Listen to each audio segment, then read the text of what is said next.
let's talk about my 10 favourite Dungeons and Dragons adventures, which I not a video I've done before. I've talked about it a bit on the podcast to do with Prince, but I've never made I basically have never set on a formal list. I think I can often say these are my 5 that I think are some of the best.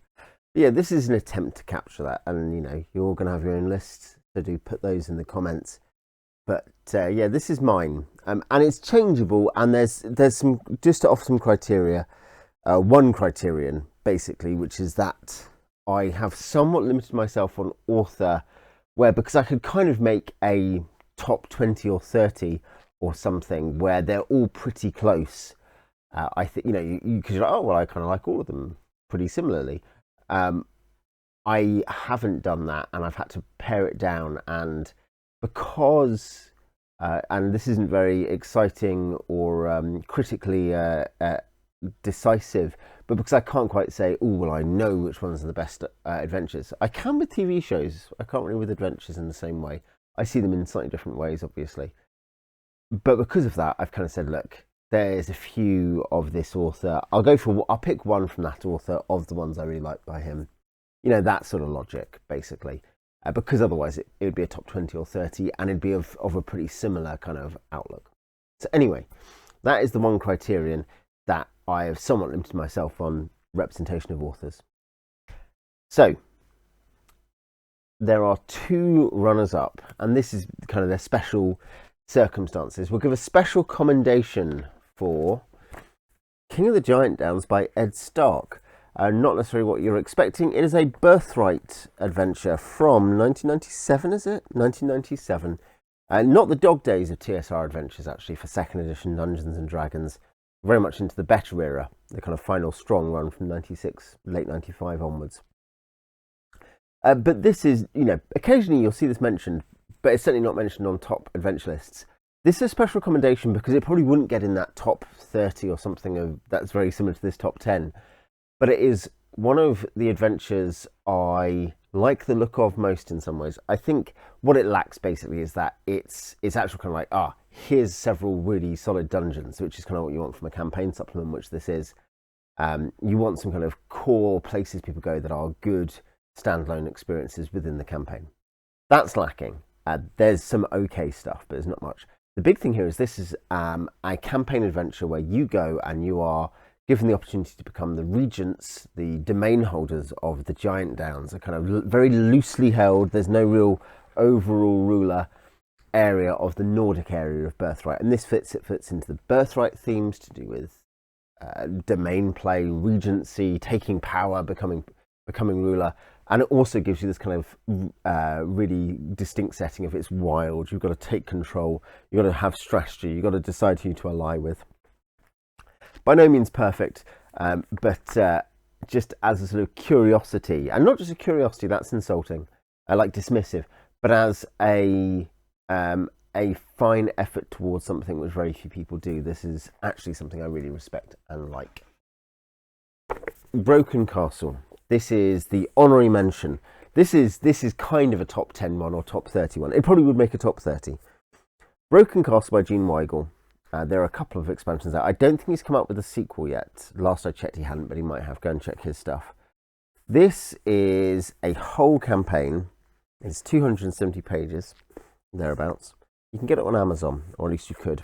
It's print on demand. 270 pages of a whole campaign with a couple of big dungeons and several other smaller ones. There's the Anchorite Tower, the Orc Mound, the Werewolf Caves, the Cavern of the Man-Apes, the Bandit Camp, and then there's and the Mines, and then there's Grogan Castle, which is a civilized castle, and there's Broken Castle, which is a ruin. So there's loads of places to go, and there's detailed settlements, very detailed in a kind of Gygaxian style that most famously, I think, people think of T1 Homlet, Village of Homlet, as having. The problem or barrier to this one is just its usability. It's not something which it's got hyper minimal layout, to say the very least, and the stats are in off-brand AD&D. They are AD&D, so if you know what you're looking at, you can translate, but it requires just a step more both prep and kind of running energy than if it were just a bit better laid out. And it's a funny thing, and a bit better displayed in terms of its stats. It's a funny thing that layout is so idolized in a way that is stupid. But of course, there's a minimal layout, which just means your eyes are drawn to information and that you know how to kind of pick apart things. So yeah, that is the two runners up to this. One, not a top 30, but a really respectable thing, and the other a top 30 with a distinctive issue. Now we're going to talk about the top 10. I don't really have a particular order for this. I think I've picked what I'll do as my first. It's not actually my first. I don't know what my first is, but it's my first because I'll explain when we get there. Otherwise, these are sort of just, this is where we are. This is what I like. Let's start. I'm going to just throw these all on the floor, aren't I? I think. Oh. Let's start with, I recently reviewed this, U1 Sinister Secret of Saltmarsh by David J. Brown with Don Turnbull.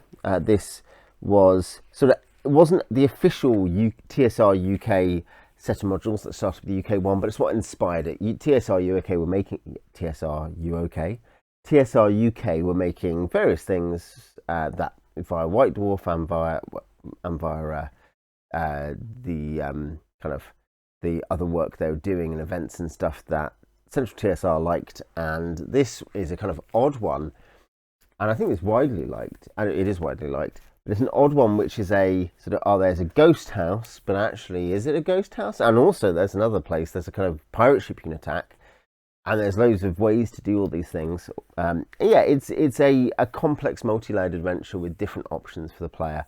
And it's really usable, and it's classically compressed for this. This is 1981, I think, for this very early era, relatively early era of TSR. This is kind of really at the final peak of early TSR. But there's this, yeah, it's compressed, but in a usable way, and it's got so much fun in it, and you can get a lot of fun out of that, I think. And we'll do I1, Dwellers of the Forbidden City, by Zeb Cook, as number 9, which, yeah, there's a thing. Zeb Cook was good at particular things as a designer. When you actually spend time reading his work, you neither kind of assume he's the best nor conspiracy theorize that he's the worst and has stolen all his ideas. Rather, you think he was good at particular things, and they're influenced by his actual home campaign and what he got to do in the office. You know, his home campaign was a duet campaign with his wife, and he ran some stuff in the office. And what you see is he's quite good at small vignette style adventures that kind of set up one thing you do, and that are kind of have a satisfying challenge and payoff within that. As soon as it expands out, he's quite bad, in fact. You know, as soon as it becomes a series of those, or these kind of mini wilderness sandboxes, call it that. And there's a funny thing, he does a few of these mini wilderness sandboxes in different formats. He does this, he does OA1 Swords of the Daimyo, which isn't even a mini, it's just a wilderness sandbox. And he does Golden Voyages for Al-Qadim, which is a sort of combination of vignette story stuff and a big map, but it's the big map doesn't actually necessarily, it's not really a big sandbox in mechanical terms. You have to fill that in yourself, and all of those are good. Actually, this is the best and the best known of his works, and I think deservedly. X1, Isle of Dread, of course, the other one, which he wrote with Tom Moldvay. All of these have this thing where it's kind of a small, very small in this case, to medium-ish area. There's some dungeons, and there's some wilderness to get across, and there's a few challenges, and there's a few factions, and that's universal across these.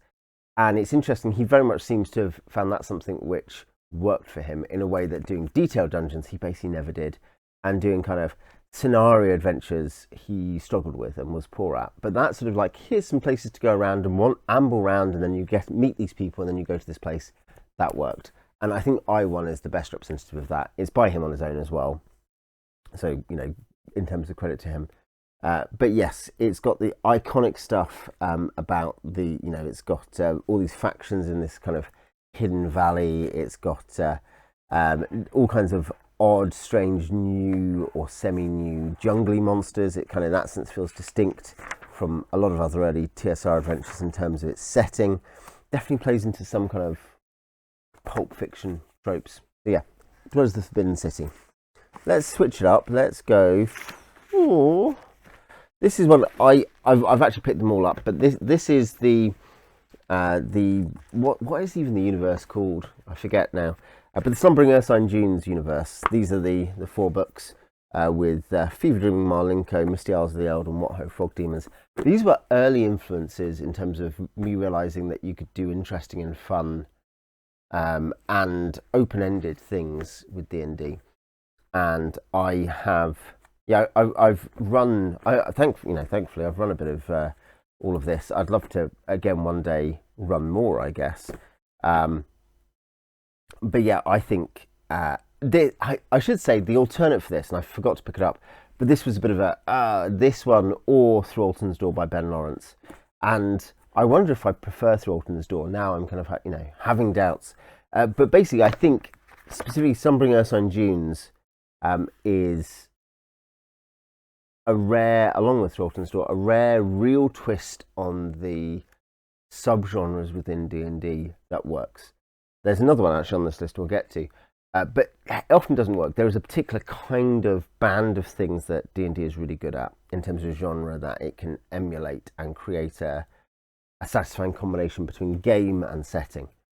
And I think this kind of comedy acid fantasy is at the edge of acceptability, partly because, for this, I think the comedy comes up naturally at the table, rather than needing to be written into it. But I think there's a really distinct vision, and Chris Kutelik does a great job with that. And the dungeons are good, and the factions are good, and the aesthetic is good. And the other expansions to the world are good as well. City Adventure, and a good one, with a couple of good dungeons within it. The wilderness point crawl thing with weird Davy Bowie-like evil elves, and wilderness sandbox, What Ho Frog Demons. I'll put that there. So yeah, that's kind of, let's say is that number 8, but it's kind of secretly dueling with Through Alton's Door. Let's go. As I said, these aren't really in order. We'll pick one of these. Let's go for this G1 to 3. Actually, let's pick G1. Maybe G2 and maybe G3 are better than G1. I think G1 is the one I have the most affection for, and it has some of the most iconic things as well. I'm in the G series, and maybe I just have affection because I really enjoyed running it. But yeah, G1 to 3 was it the first D&D review on this channel? I think it was. And G1, I think, just has this great combination of it's a great base assault. They're all great base assaults. They're really model base assaults. They're also in that kind of high mid to high level, which it's a funny thing in terms of now there's a bit of a renaissance of interest in higher level D&D play. But for a long time there's a real lull, and I think it's interesting. I was looking at this at a point where we're really in that lull. The first time I read it, and I would have reviewed it in 2021. So at a point where, again, maybe we hadn't quite hit the Renaissance period of writing high level stuff. But this one is, it's just a model for saying, look, it's not even a super complicated one. They're giants. They don't have loads of complicated rules. Thankfully, as your DM running a high-ish level adventure with levels 8 to 12, maybe you could sneak in a level 7 or something. And there's these giants, and they've got a big house, and you can sneak in easily the first time, but after that they'll be defending it more, and there's kind of guidance for that, and there's all kinds of different situations and all kinds of things you can leverage and allies you can make. Given you can meet a cloud giant, and cloud giants, you're not told whether the cloud giant is evil or good. Well, look, that cloud giant could be good, and you could make friends. That's what happened in my game. There's rebel orcs underneath who you can befriend. There's prisoners you can free who can join you. Good leveled prisoners. There's loads of treasure, but in a couple of odd places, and you've got to think about it and you've got to work it out. And my group did. This is the thing. The fact that players are clever and good, and this is a module that rewards that. All those things, and it's just rollicking fun, basically. So yeah, G1, I think I'll say for that. Okay, next, let's go for... This might, if I was actually making an absolute listing, might go higher. Castle Xyntillan by Gabor Lux, which I have run and enjoyed. I'd like to run more. I got first printing, number 435 out of 500. So I didn't get a really high printing number. Maybe I need to look into that. Where is the... Yeah, there's the envelope. What do I have? Enjoy Xyntillan, the zine. Be careful with the babs. And if from something... Melan, you need to learn to write. But yes, what an absolute classic. Mini mega dungeon. This is a phrase, I don't know if I made it up. I'm going to pretend I made it up. But mini mega dungeon. That is, is just this multi-level ruined or semi-ruined castle. This is the sort of main ground level. And there are sub-levels, and there's secret weird places you can go to through portals, and there's upper levels. And there's this family of mostly undead weirdos who live there, and most of them are a pain, but you don't actually necessarily have to fight them. Maybe you can be friends with them. It's just... it fits that. I mean, it's inspired by things like, amongst other things, Teagle Manor and Castle Amber,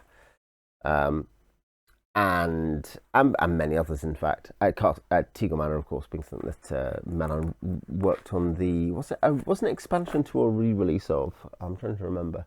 The last time I looked at it was many years ago. Well, hasn't I read anything about it.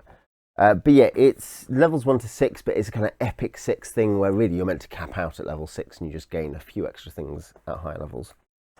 Yeah, I think it suits a wheeling, dealing, high casualty play in a way that most things don't. The OSR, this is a myth, the idea that everything should be insanely high casualty. And it shouldn't be insanely high casualty, but I think it's a system it's a setting which works with that because it's so obvious that the objective here is that you need level characters to get deeper. So you don't want everyone to die. The objective here is to find out about the place. The place is so interesting and enjoyable and odd that you want to go there, and so you're willing to pay out in characters for that. What the campaign is about makes it justified in a way that virtually no OSR example does. It's well written, it's well laid out, really, really very usable. I did a review on this that was very glowing, very fun to play. So yeah, Castle Xyntillan. What next? Let's go for this. We've given and there's a couple of campaigns on the list so far. We mentioned in the on-mentions, we mentioned both Broken Castle and King of the Giant Downs. Castle Xyntillan is a campaign, really. And the Hill Cantons, that's the Chris Kuklik thing. That together is pretty comfortably a campaign. So really, I've already mentioned lots of campaigns. But as a boxed campaign, Night Below, again, an early review on the channel, Night Below by Carl Sargent. And this is the representative Carl Sargent module. He's a kind of underrated author. But, as with many authors from that period of... And also through a very dark period for TSR, where virtually everything they put out was actually bad. Carl Sargent was not bad, but he's associated with disappointments. He has particular sins and crimes of his own as a writer. But yeah, this is the Underdark or an Underdark campaign, and he actually, this is a funny aside before I give anything useful. It has a rule where suddenly gold counts for XP. He encourages you to do that, and it's a campaign set up to reward exploration and engagement with things rather than straight combat. It does end, in terms of its finale versus the Aboleth, who are running everything, it does end in a famous base or indeed whole kind of fortress assault, vast city assault. It suffers from like a slow and fairly linear middle section, famously. I think you can save that pretty easily, but it has this amazing early section. It's kind of levels 1 to 10 or 11. I think it says first level to 10th level and beyond. Say, you could easily go up to 12th level, I think, with the Pool of Glass. What is it? What is that end bit called? On the Sunless Sea. It was written originally for Greyhawk, and it's kind of part of the Carl Sargent's Greyhawk thing with Ruins of Greyhawk and City of Greyhawk, albeit he only wrote half of it, and the better half. Doug Niles wrote the other worse half. City of Skulls, Marklands, things like that. And what was the unreleased thing about the Great Kingdom and the guy falling apart and the guy going mad? I'm trying to remember. He wrote loads of this stuff, some of which wasn't even published at the time, but Wizards dropped as a PDF later. But yeah, this kind of Carl Sargent Greyhawk, which actually has a lot of value in it. But yes, here, you've got this low-level thing in this kind of above ground wilderness sandbox with genuine sandboxy elements, but that leads you deeper. Perils of the Underdark, slightly slower middle half, middle to third, and the Sunless Sea when you go underground to actually Greyhawk Sunless Sea, but not officially that.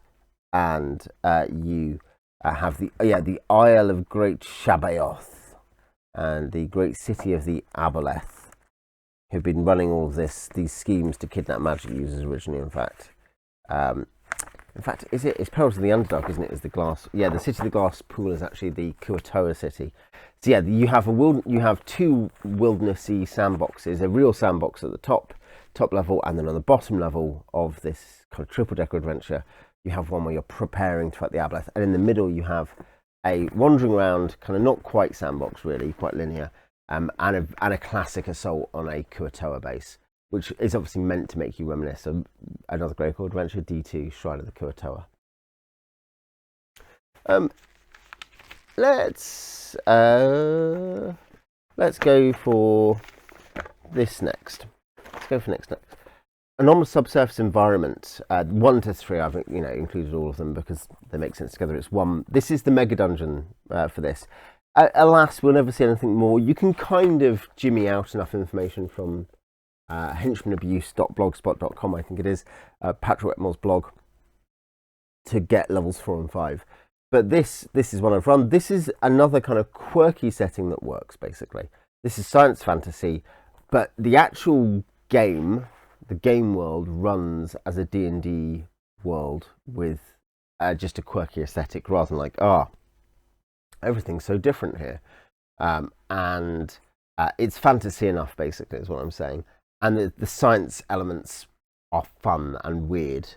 It's a mega dungeon of this, what was, one, it has a wilderness area, and it has a few rules for that, and it has a suggestion you could go elsewhere, and there are some side adventures that were published for it, so you can go and have a look at those as well. But the mega dungeon itself, Mount Denethix, is Denethix the city, isn't it? What is the mount called? I don't care. It doesn't matter. But it has this kind of you go and you do a kind of level 0 to 1 mini dungeon to learn some of the dynamics of what's going to happen, and you get some sick rock there, which makes people sick, and is making the Moktars Mok from Thundar, this tribe of Moktars ill, and so this is obviously radioactive.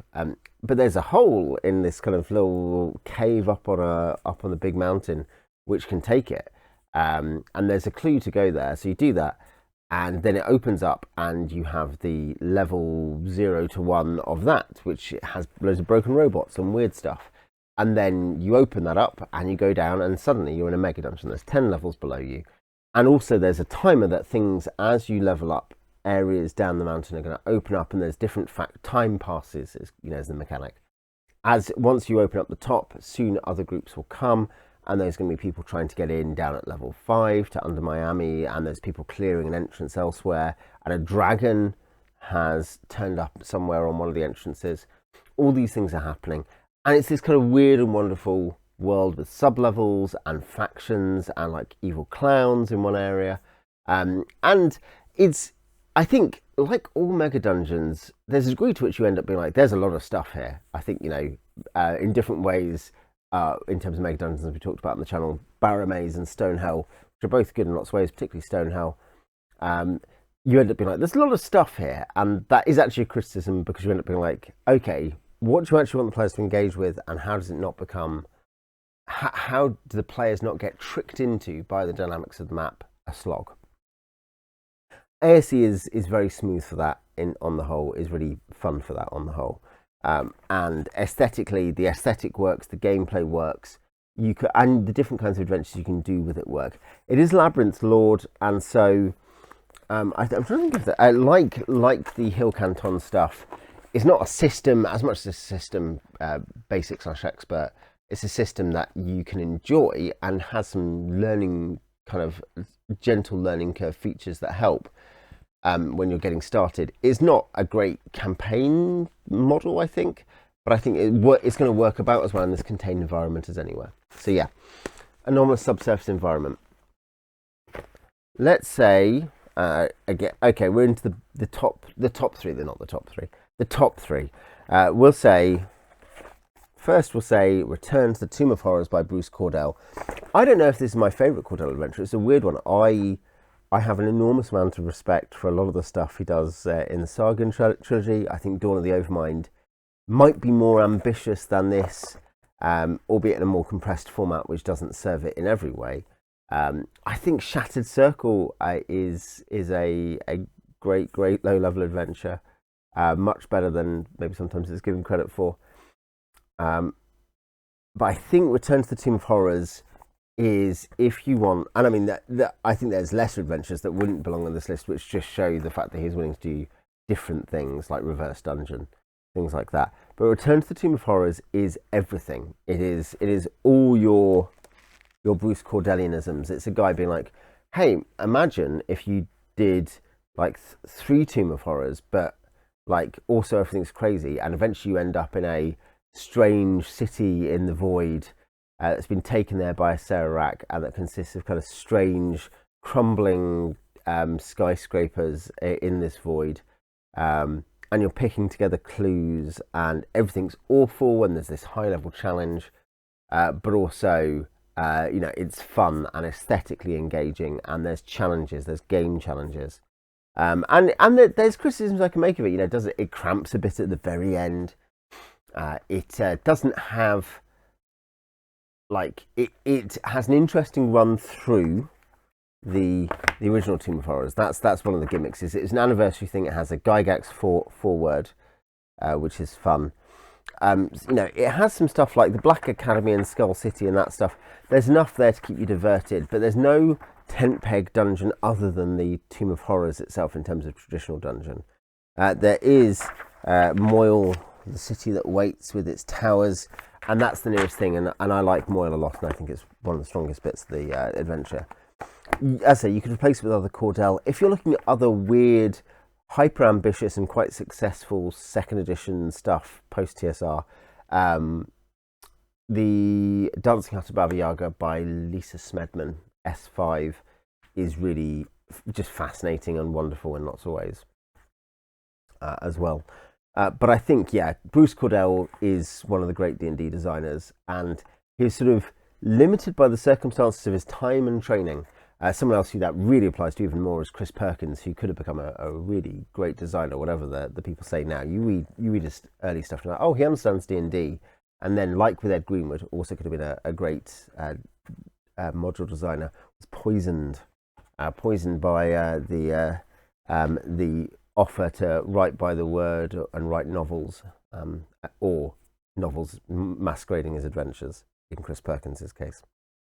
But Return to the Tomb of Horrors is someone who never really fell for that, but who was limited in some ways by formats of his time, but who constantly pushed the envelope with ideas and with conflicts and challenges.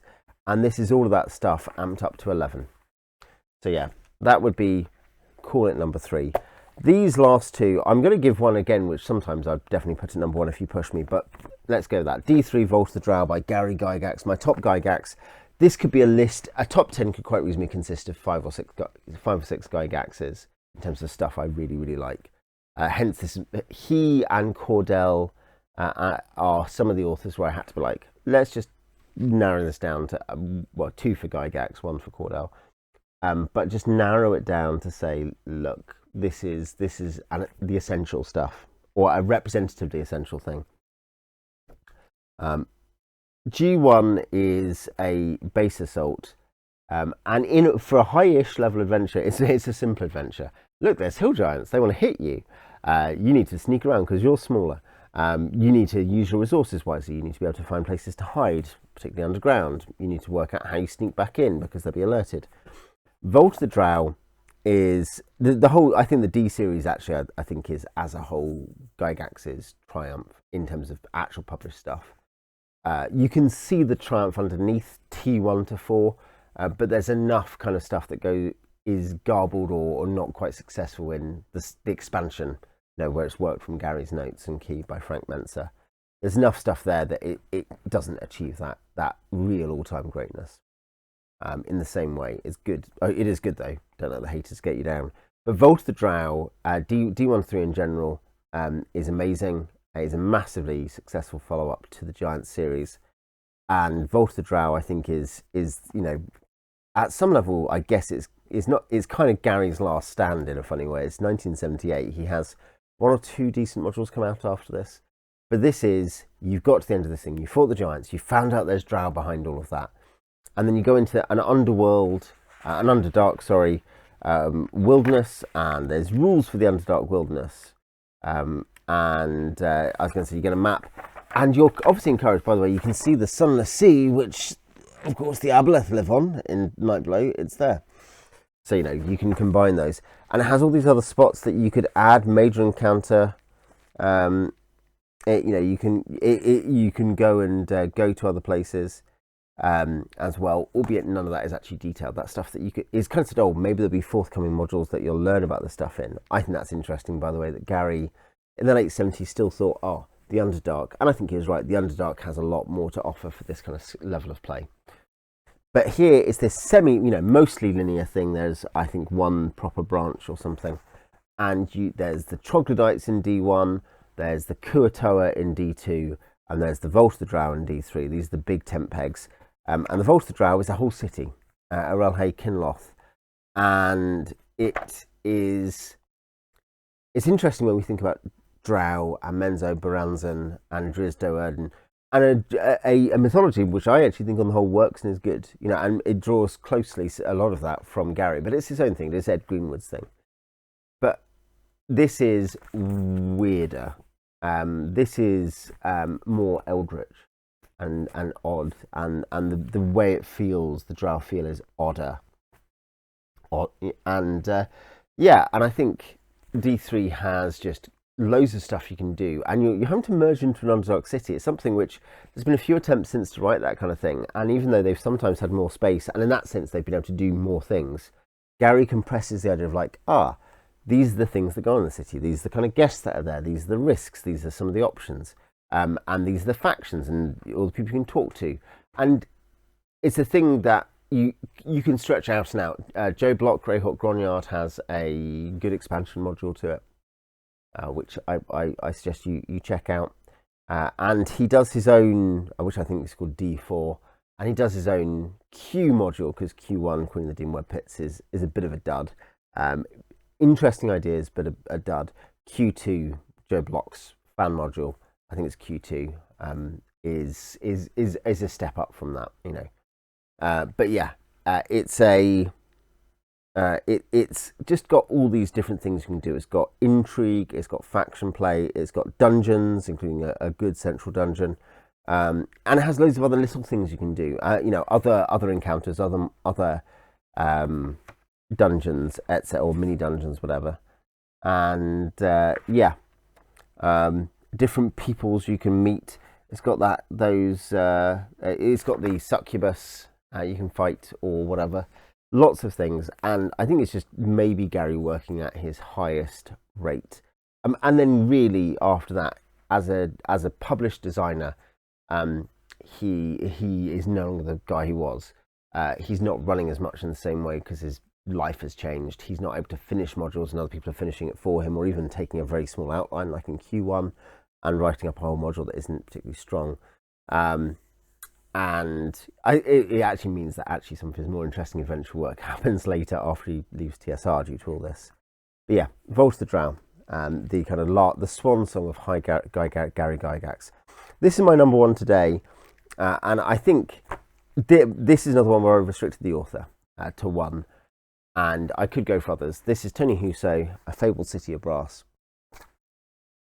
I could quite reasonably have put Nightwolf in here, because in a way that's one of the most influential modules to me and on me of all. I love Nightwolf in. I don't think I can get it. It is in the pile of books I'm using in campaigns next to me that I always have on my table here. It's a tent peg for a campaign, that one, and it's also it's the kind of thing, the deluxe edition that Tony will bring out in 10 years will have an expert crack team of layout men and editors to make it insanely usable, because it's so much. And this is so much but is just more usable. And also it has a different kind of ambition. This is an actual module where you go to the City of Brass, the real City of Brass, the one with these kind of weird, almost human creatures called Gringlings, who enslaved the Ifrit. Hence why people think the Ifrit live in the fabled City of Brass. And it has Minds Come Loose, so I might as well use this. This is an old Lulu print. Lulu sometimes is like this. Look at that beautiful map. And the map is also usable, so rare combo. It's a really beautiful set of books, I should say. The art is great, and the vision for this kind of Baroque or Rococo, they're different architectural styles, but they're both words we use to mean this kind of thing.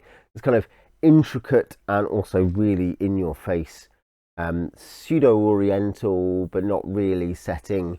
He's writing artifacts from the DMG into it. He's writing enormous planar information into it. He's writing legendary encounters into it, and there's conditions on it like to do with your aging, and there's all these different challenges which you should be able to conquer because you're high level, but one slip and you are dead, you know, because even though you're level 14, there's stuff that can kill you.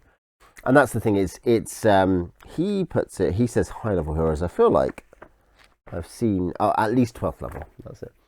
The point is that you go there and you have the heist of a lifetime, and you know you take your risks, you pay your money, and you take your choice. And yeah, it's just a glorious, beautiful module with all the ambition that shows where D&D can end up. And it doesn't mean that that is the thing which is the best D&D necessarily, though. You know, with a little growing experience of it, you can. My experience is that actual high level D&D, you can see all of it singing. It's just that it requires specialist conditions for specialist auditorium. But yeah, and that ambition and that beauty. But I mean, the physical beauty, I guess to some degree. But really, I mean the kind of the ludic and aesthetic beauty of just look. This is. How you get all the things, all the pieces, all the bits of the orchestra, to use that metaphor again, all the instruments in the orchestra going at once at the highest level possible in every sense, and and it works, and you can use it as a module, so it's not impossible to use, and you'll have legendary memories of it, and also the fact that it makes you think, and this is what a good module should do actually as well. This is a kind of almost off. This is secondary. This is not a criterion for absolute judgment. But I think every good module does make you think, I want to write stuff. I want to adventure. I want to have my players go and do stuff. I want to run a campaign that could lead up to this, or I want to run a campaign where I could have stuff like this that I've written in it. And I think Fabled City of Brass is just one of the very best for that. And I'm thinking on this list. Possibly, the best for that of the ones we've talked about today, for just being like, I want to do this. But yeah, no, that is my kind of top 10-ish, top 12, I guess it was kind of, but not really, because I could have a top 32 in that case. But my top 10 plus some friends of favourite adventures, top adventures for D&D, in my view, and judgment. What about yours? What do you think? Tell me in the comments, and I'll see you next time.